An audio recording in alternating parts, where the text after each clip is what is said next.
একজন ময়লা ব্যবসায়ী ঢাকা শহরে হলো তাকে প্রশাসক বানাইছে। ছির বিএনপির জন্য লজ্জা। এই যে জাকারিয়া তাহের সুমন আমাদের বাড়ির কাছের একজন এমপি, তাকে হলো তারেক রহমান নতুন করে দায়িত্ব দিয়েছে পূর্বাচল, মানে ঢাকা এক্সপানশনারি। তো ঢাকা এক্সপানশন যাতে পুরান ঢাকার মতন নতুন করে আরেকটা এক্সপানশন না হয়, আমরা আশা করবি যে উনি ব্যবসা করুক, ভালো কথা, তবে হলে একটু ভালো করে করবে, এটা আমরা প্রত্যাশা করি। তো এই ধরনের অসংখ্য লোকরে দিয়েছে। আরেকজন হলো কি যেন মেয়র প্রশাসক দিয়েছে, মানে মেয়র বানাবে তাকে সামনে।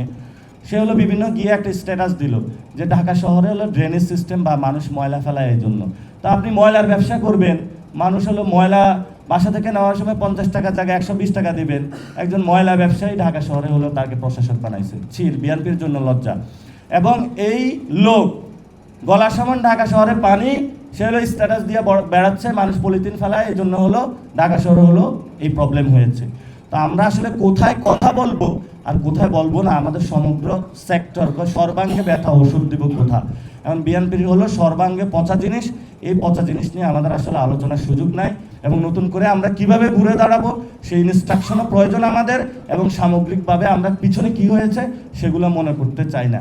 আজকে আজমি সাহেব বললেন যে হলো একসাথে ইউনিটি থাকতে হবে। আমি কেমনে চোরের সাথে ঘুমাবো, এই রুচি তো আমার নাই। আমি কেমনে একটা চাঁদাবাজের সাথে বসবো, এই রুচিবোধ তো আমার নাই। আমি কেমনে একটা টেন্ডারবাজের সাথে বসবো, এই রুচিবোধ তো আমার নাই। কারণ এই রুচিতে আমি শিক্ষিত হইনি।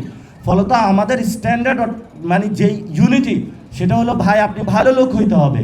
আপনি হলো আমি মুসলিমের সাথে আমার ঐক্য, আমার জালেমের সাথে ঐক্য হবে না।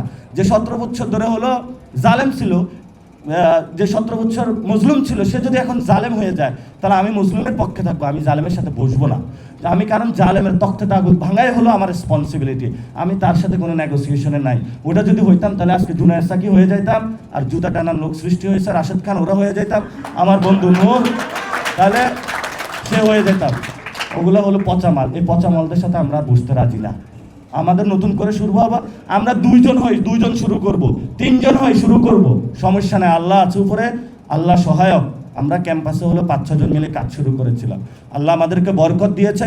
ভবিষ্যতে সত্যের পক্ষের যারা লোক তাদের নিয়ে হবে, আমরা ফেরাউনদের সাথে মিলতে রাজি না।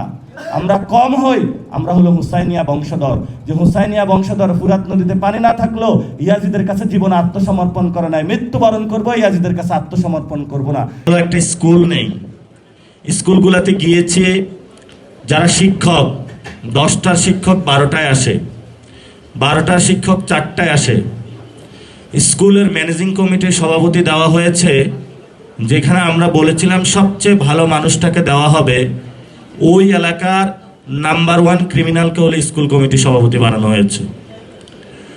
মসজিদ কমিটির সাথে বসেছি, সবচেয়ে আলেম যাকে মসজিদ কমিটি সভাপতি বানানোর কথা, সেখানে বসানো হয়েছে নাম্বার 1 ক্রিমিনাল, যে ওই এলাকার বাড়ির মহল্লা, তাকে মসজিদ কমিটির সভাপতি।